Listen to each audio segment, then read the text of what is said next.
Madam President, I'd love it if you could weigh in at this point and talk to me a bit about the obligations that you feel the West has to the global South. And I'm talking about the need for investment and also, in a sense, payback.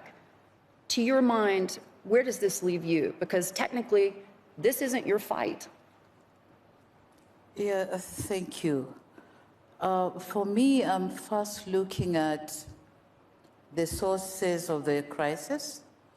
And here we are talking about geopolitical and then climate change. But then geopolitical will always be there. So I think the lesson we are learning from that we have to diversify sources of energy.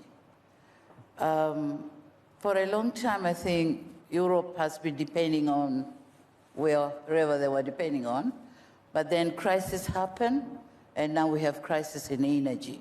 So it's high time to look to Africa. It's high time that Africa could be another source of energy. We have everything. When we talk of green energy, Africa has got everything. Has got nickel, has got cobalt, has got copper. So it's high time Europe, America, and others come and manufacture. Extract from Africa, manufacture from Africa, and then leave some energy to Africa and take some to their other countries. But then I must say that for Africa, for us, we think we still need funding to get energy from gas. Of course, we accept green energy, but there has to be transition, proper transition. And who should foot the bill for that, in your mind? Who should foot the bill for that? Should that be developed nations? Should it be the private sector? Private sector, because it's trade and investment. So private sector should come to Africa, extract and produce energy. But again, fund for transition, because the reality is Africa now needs a lot of energy, because the fourth industrial revolution is concentrating in Africa. A lot of investment, a lot of manufacturing is done over there. So there is a high demand of energy in Africa. So I think the world should look to Africa now. But again, in Africa, we have learned our lessons as well. Whatever we have to concentrate in our power pools, regional power pools, East African power pools, Southern African power pools. We had that policy.